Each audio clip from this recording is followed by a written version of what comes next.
Hey everyone, we are back with some more Dev Diaries. The Arcane Duels team consists of Coshade, Hey!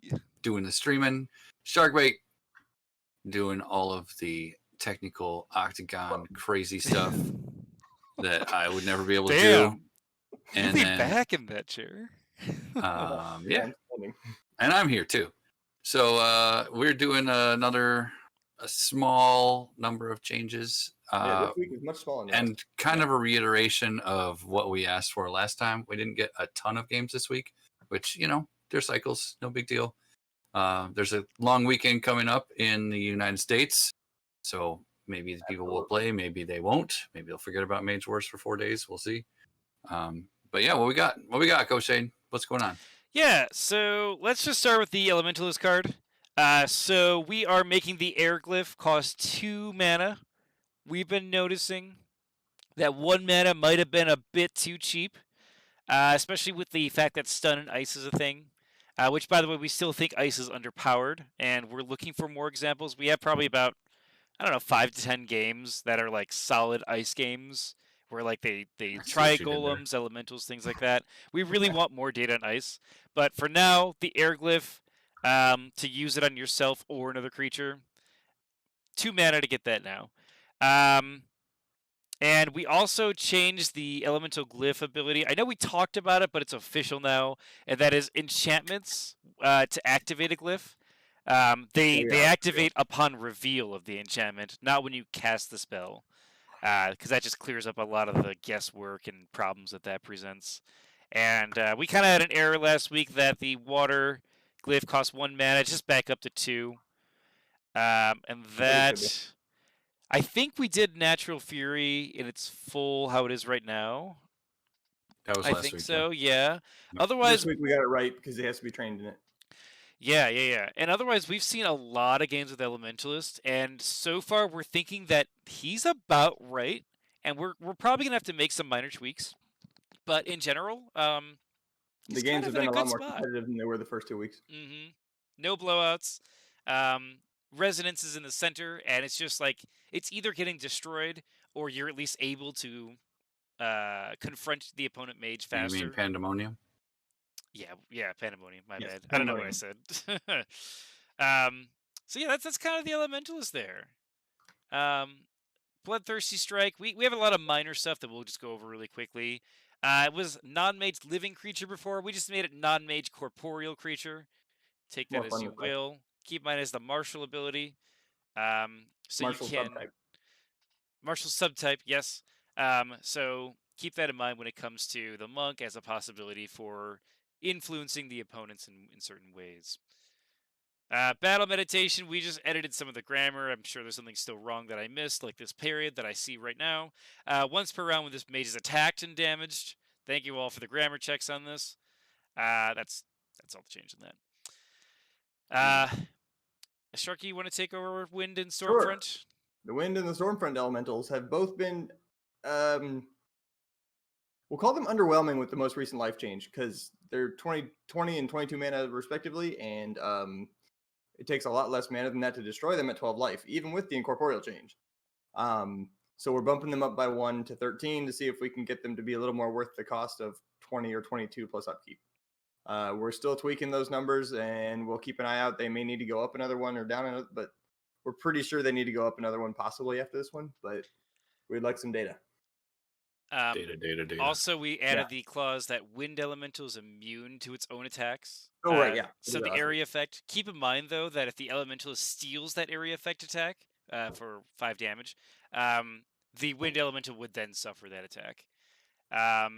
It's just its own. So when a Wind Elemental is fighting a Wind Elemental, it would actually affect the other one. By the way, Aaron, good to see you. Aaron from the chat saying Bloodthirsty Skeletons. That's actually the original promo design. Interesting enough. So we actually changed it to living, but we just brought it back to the original. It was just a mistake. You got bloodthirsty zombies. Yeah. What's the difference? Yeah. I'd be bloodthirsty too. I'm just saying. It's skeletons looking to eat the brains of people, and I don't know, their flesh just falls right through their whole body. It's great. Some of it hangs on to rib cages, I'm sure. So with Wind Elemental, when the Elementalist steals the attack, he is also immune to it. He The would. Elementalist himself is immune to the attack that he steals, right? I don't think so. No? Just Mm-mm. Wind Elemental is immune to its own attack? It's Wind Elemental is immune. I mean, that's All one right, of those so he would things hit where himself He if would he hit stole himself. this? That's right. Yeah. Currently, as written, yes. Is Okay. there a problem? Let's find out. We'll get some Mhm. data. I just wanted to be clear so that people are testing it right. Yep. And it's just like Twister, as people are saying in the chat. But if that is basically, if you guys see this as a reason never to use this with your Elementalist, we could change that. But Yeah, let us know. for now, I don't know. You might give you a reason to take a specific type of armor. Stormfront, Shark went over this again. 13. Just a small life bump for both of them. Basically, we saw a bunch of examples where people were spending about 12 to 15 mana to kill these guys. And it was things like Pillar of Righteous Flame. We saw some holy attacks, some telekinetic bolts, things like that. Paladins were just usually using the sword of just I'm just going to kill you right now with Gravicore or something like that. Yeah, Bind Spirit was a really fun one. We saw a couple Bind Spirits just stab them like for 10 dice. I think I did one game.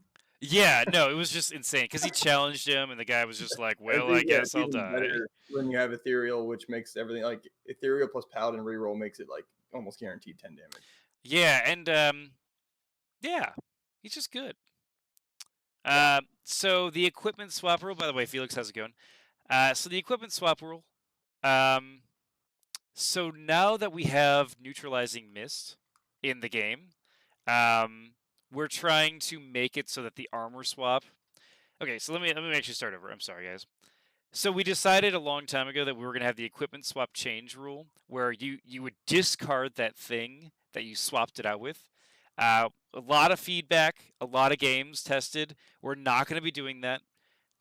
Instead, what we're going to be doing is still maintaining that you can't equip the same piece of equipment onto your mage, because a duplicate piece of equipment just breaks how normal rules work. So we're just going to target say yourself with the same card. Yeah, so like enchantments you can't do it, zones you can't do it, things like that. We're just going to say you can't do that with equipment.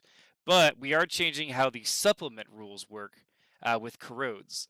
And in the original rules, it's you target yourself with armor that has corrodes on it. You drop the markers, then put the new equipment on. All we're doing is switching number 2 and 3 of that on the supplement. So you replace your piece of equipment with a new piece, and then you check to see if you drop corrodes. So, for instance, if you had a piece of equipment that had 2 armor, and therefore you may have had 2 corrodes on it, and you replace it with a 1 armor piece of chest piece, you would then drop 1 corrode after you replace that piece of equipment. I hope that makes sense. So if you have, for instance, if you had a levy scale on your Force Master and 2 corrodes, you could change it for Force Armor and drop a corrode. Yep, that's right. Yeah, because it only gives 1 armor, right? It only gives 1 armor, piercing -2, I believe. Yep. So we're just changing that because there are now more cards that deal with corrode, and this rule was made a long time before corrodes were, as nerfed as they are now. That being said, exchanging armor really isn't done anymore because naturalizing miss is really in the meta. So it's just kind of an interesting note about this rule. This is mostly just rules cleanup. Mm-hmm. The cards were dropping. So we had a bunch of cards last week. Oh, wait, real quick. Highlight. We're removing the playtesting rule that when you replace a piece of equipment, it's discarded. That's gone. Yeah. So I was saying at the beginning of this. Back in the book. Yep. Just a reminder, you can put it back in the book now, but you can't target yourself with the same piece of equipment. So, yeah. Mage Wand's a bad example now that it's epic, but you can't swap an elemental wand with an elemental wand, but you can swap one with a wand of healing, and it goes the first wand will go back to your book. Yep. I just wanted to highlight that. So there are still a lot of tricks and tactics that you can do with the Battle Forge, and that's mainly one of the reasons why we're saying you don't discard it, because a lot of those like higher ceiling plays of strategy were sort of eliminated by discarding it. So we're hoping that this corrode rule maintains that idea that we had while keeping the strategy in the game. Yep. Cards were dropping. We had a version of the Ritual Collect that was the 4 damage version. It turns out it just was as bad as the other one. So we're going to maintain with the -2 to your Mage's Life version with that. Because while it does see play, it doesn't have the ridiculous ramp in mana that we've been seeing in all the tournaments lately. Well, plus you're really sacrificing something extremely important to get that ramp. Exactly. Right. And So and we with have 4 damage to another Yeah. creature, it was almost better to Yeah. do the damage to the creature and then bring it back with whatever means you wanted to. Yeah, exactly. Eternal Servant or Pandemonium, and then have a guard marker again or something. Yeah. Yeah, and like as I said, this card still sees a lot of use with minus to mage life, and like that ramp is still really useful for a good timing push, but for a long game, it tends to be, Yeah. hard to do.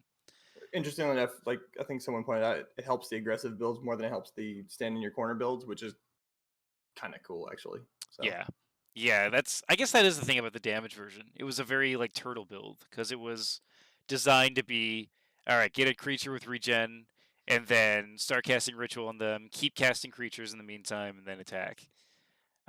This is less so. We're also dropping Sword of Elements. We're just dropping it. We're not gonna have any versions of it anymore. Basically, it just wasn't a card that people were liking. If you do need a melee attack in school, the hammer still exists, the Seismic Hammer. Heart of Gravicore. Heart of Gravicore, of course. That's still War Mage only, though. Yeah, we might be Oh, changing Seismic Hammer to literally replace Heart of Gravicore because no one is using Heart of Gravicore, even with the buff we gave it. Yeah. Even the Warlord's looking at you, Furno. So it might just be better to save a card by just changing how Heart of Gravicore works, and then we might be able to do an additional card for Monk or Elementalist, or maybe another mage that needs it, like Siren or something. Yeah. A couple options. At least the flexibility is nice going into the last couple weeks here, or the next couple weeks. Absolutely, yeah. So that's really all the changes we're doing. It's not a lot, and I realize that a lot of you guys have been playing other things or not trying a bunch of these things because not a lot of changes are happening, and I think that's actually good. It means that we're probably reaching a center of balance for these two mages, and so I guess when it comes to next week, if you're looking for how can you help the most, of course you can do whatever scratches the itch of testing. You want to play monk games and that's it. Just go for it, man. But if you do want to play games that we're looking to see, that might help us because we just don't have the data. For against the elementalists, we'd love to see nature mages, sirens, warlocks, and warlords. Basically, not paladin. We have a lot of that data right now. We have a lot of mages that are good with ethereal in school. That's true, and wizard too. Yeah, but we're really looking for stuff out of school and seeing how you deal with the flying incorporeal. And we're really looking to see how you deal with the pandemonium. Just because those are cards that each of the mages can deal with, but we haven't really had any games where it's not like super favored for one of the mages. Also, Altar of the Iron Guard. Since we're not changing Pandemonium, we want to know if this interaction is problematic. And of course, we'll change Pandemonium if it is. But basically, what a lot of players are doing, I'm just going to say it because it's a community thing. When you cast Rock Golem and you have a Pandemonium in a center zone, you get it for free. And then the Altar of Iron Guard is giving that guard for free. So when it dies, it's getting reanimated and getting an additional guard for free as well. And it was a lot easier to kill it with the ritual. So and the ritual was, of course, being used to kill it as well and getting it back for free. But that was just one of the abuses people were doing. So we want to see if that's actually a problem or not. And we'd love to see that interaction of Iron Guard with Pandemonium. For the monk, we haven't seen anything that's crazy for the monk right now. So we're thinking that it's starting to be relatively balanced and not much is going to change. We would love to see more games that try to exploit Fortified Resolve. Yeah, we think there's a real possibility there that we haven't had a chance to try out yet. Yeah, and if you're not aware, what that does is whenever you attack something, you put a marker on that card, and whenever you're attacked, you can remove a marker, and you can get infinite markers on it.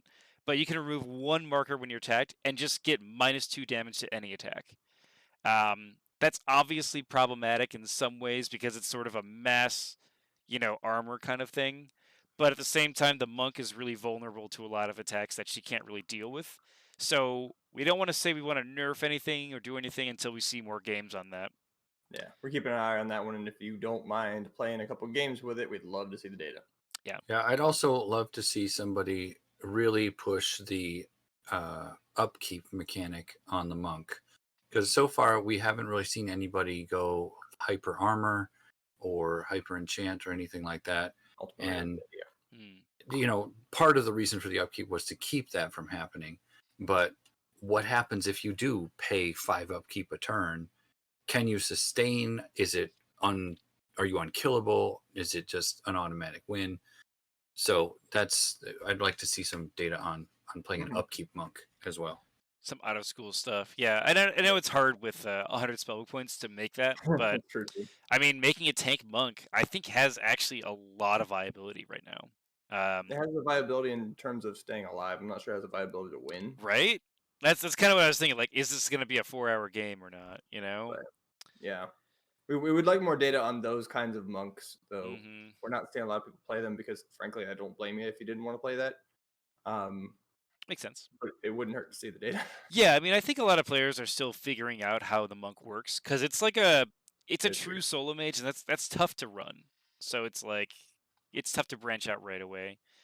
I have seen one of my impressions has been it is really, really tough to not have a quick cast. That is the most crippling thing about her, I think, is that you don't have a quick cast that you can use. Yeah, having the So. double action markers is interesting, but yeah, like the opponent being able to say no to anything has been really nice for her.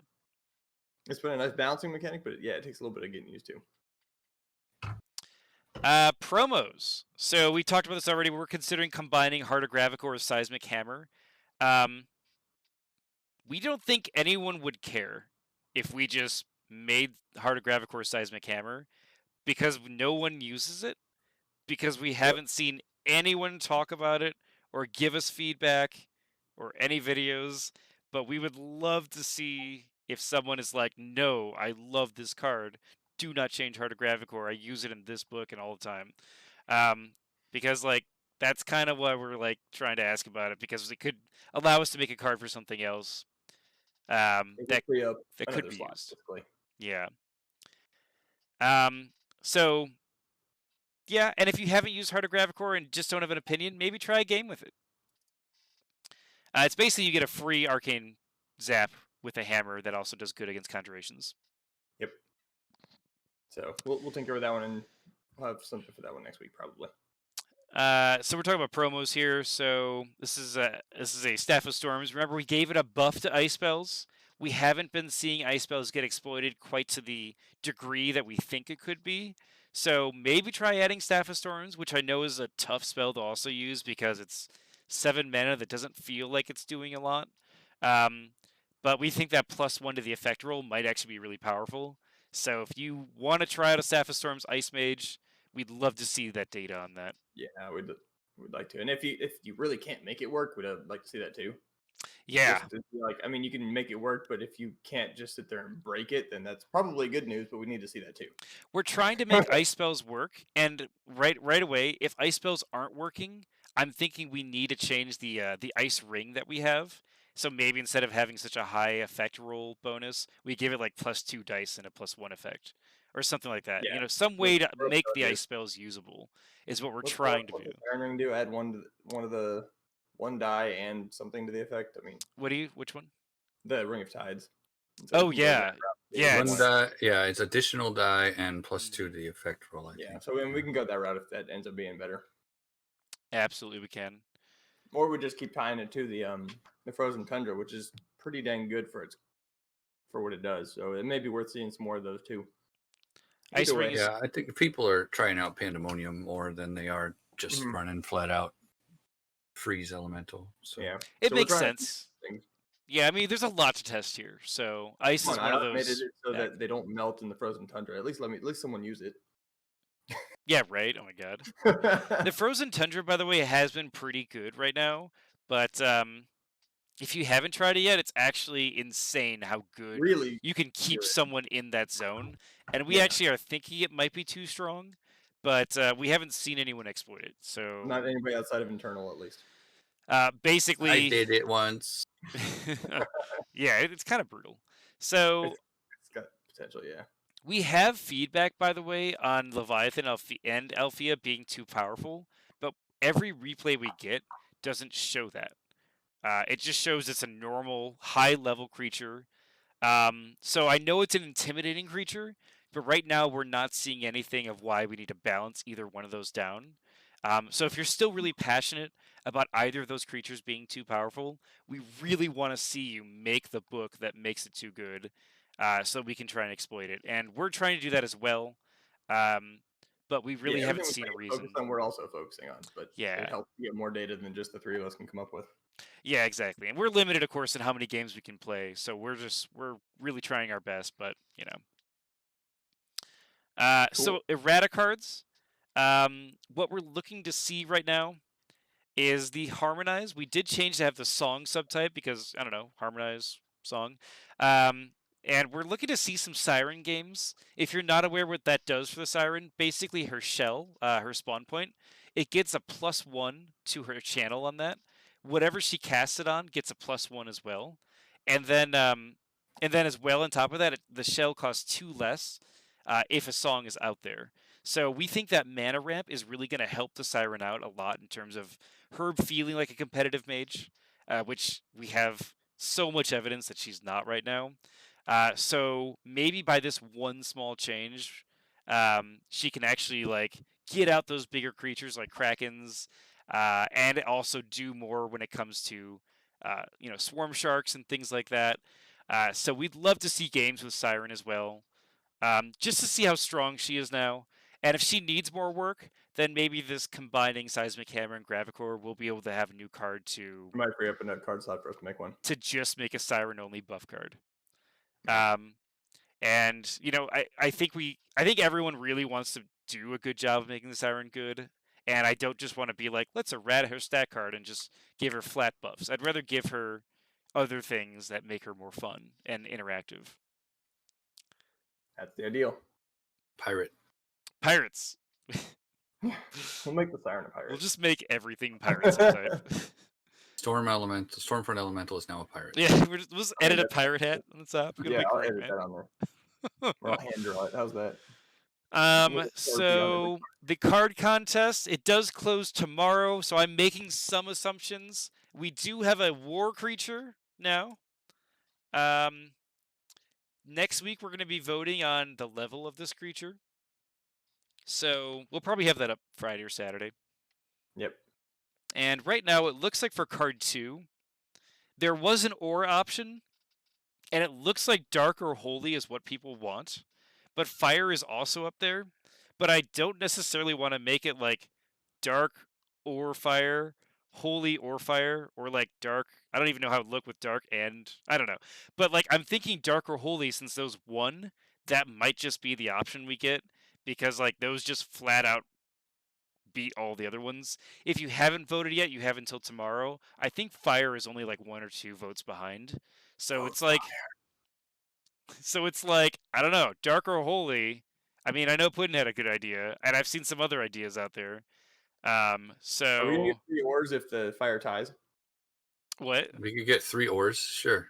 Dark 4, fire, or holy. We could make 3 ores. Oh my god. Well, that's the thing, right? Is none of the other angels are ore with their element, so it doesn't really make sense, honestly. But it does make sense with dark, oddly enough. So it's sort of like I don't know. It's a community card. It's going to be slightly different than the rest of it. I might just say if dark or holy wins, we just like move forward with levels on it. But I don't know. You guys have until tomorrow to vote and prove me wrong if you want. or Saturday. I don't know. The voting closes sometime soon. But regardless, we're going to vote on levels next week. And then depending on the levels you guys want for these guys, we'll be able to determine what kind of abilities they have. Because we obviously don't want like a level 1, angel that's like and it causes the whole arena to take 6 damage when Wait, we it's don't want that? cast as a level 1 creature for 4 mana. You know, it's like something like that would obviously be too much. So, you know, when you're thinking about levels, like, we probably won't have a vote for how much mana it's going to cost, because that's going to just be all right, this is what they want, this is how much it costs. So it's going to be balanced. yeah, we'll probably do a balancing run where So it's like choose your levels carefully. honestly, yeah, the more I think about it, the more we'll probably just send it through as a playtesting card, and we'll balance the mana based on that, and probably the health and armor. And I think that's what I got on this covers list. everything on the list I'm tracking. So anybody, feel free to ask questions in the chat Yeah. right now. Everyone on YouTube has been doing a great job of sending emails, you know, private messages, or just commenting on the actual thing itself. So feel free to keep asking questions after this. And otherwise, yeah. Having 2 actions bars is fast. Sorry, I'm just reading through what we have. Ice Ring is too Are you expensive. enjoying it so far? I guess I don't know. Is there still problems that we're not aware of? I sent you an Ice Elementalist versus Monk. Ice is actually pretty tough against Monk because she gets 2 it's activations. Monk of all of them. Yeah. So Ice is probably very like try something else, or try to like put them into a frozen tundra zone. Which you might be able to do with poison gas cloud. You could do. Oh yeah. You Just could like spitting poison ideas gas there. cloud and then extend a poison wall twice and just be like, all right, you can't get out. Well, she could just go incorporeal Yeah, and yeah, punch she her can. way out. Or just walk out, I guess. I know she can still get stuck back, can't she? To get Leviathan out is really tough. Yeah, that's why I'm hoping the channel buff with Leviathan allows us to see more games with that. I know Victor plays a lot of Sirens, so Yeah. So yeah, I mean, we've been streaming for about a little more than a half an hour, and there's not a lot of changes other than Nope. keep doing what you're doing. Minor change week. We appreciate all the help. And we think that the Elementalist right now, the mana ramp is about where he should be. But if you think he's still too good in that mana ramp, then please keep playing and showing us. He's absolutely not infallible anymore, at least. We know that much. Yeah, But he's definitely killable. I know there's been a what lot else of can we do? comments on the idea of the, you know, the Pandemonium having a ridiculous discount, but I want to remind people that it's not a spawn point in that it spawns the creature itself. So that, compared to other mages, is actually worth a decent bit of mana. Just getting that free action of spawning someone. Yeah, there's no deployment phase for it at all. Exactly. So that does influence a lot of things here. Whether or not it's still too good mana ramp, we're deciding based on the games we're seeing. But so far, we haven't seen a reason to sway it one way or the other.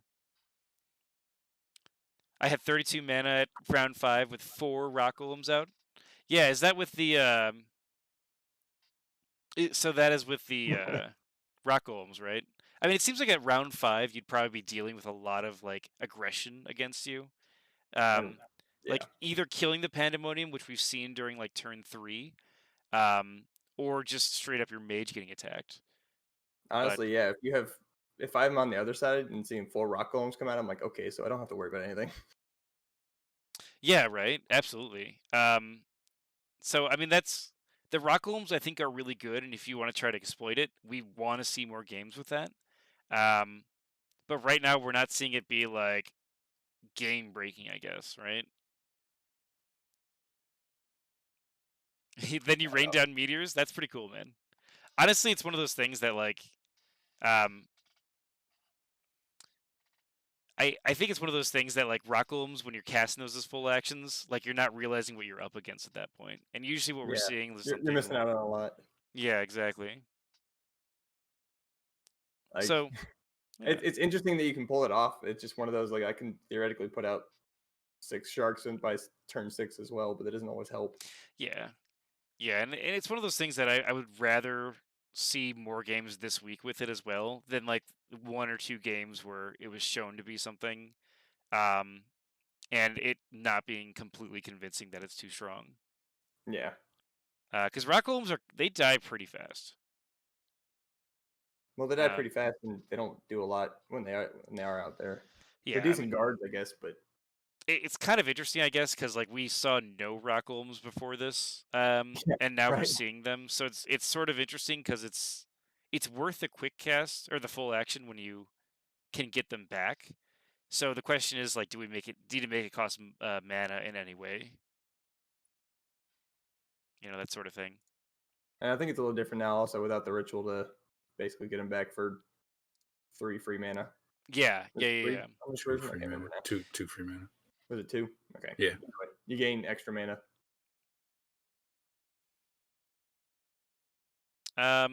You found that mana was tied with the elementals once you engaged. Yeah. Yeah. And that's us trying to bring down that mana ramp again. I mean, it's possible that. Oh, sorry. Go ahead. It's possible Pandemonium just needs to be a little weaker to kill, but I'm not seeing any evidence of that yet. If you're trying to cast both creatures and do the attack, like with the Elementalist, is kind of intended to be the choice between the two, right? Yeah, you got a hard choice there.